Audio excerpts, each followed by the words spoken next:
Sir খুব ভয় লাগছে, মনের মতো নাম্বার হবে তো? এই টাইপের প্রচুর কমেন্ট আমি পাচ্ছি।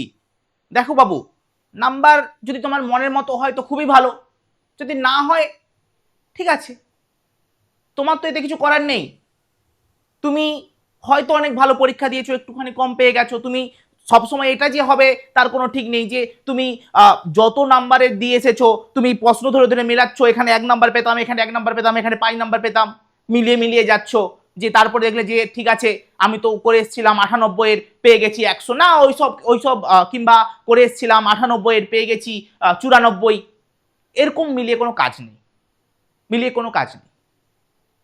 তোমার মনের মতো নাম্বার হয়তো হবে না, তাতে কিছু যায় আসে না, কিচ্ছু যায় আসে না।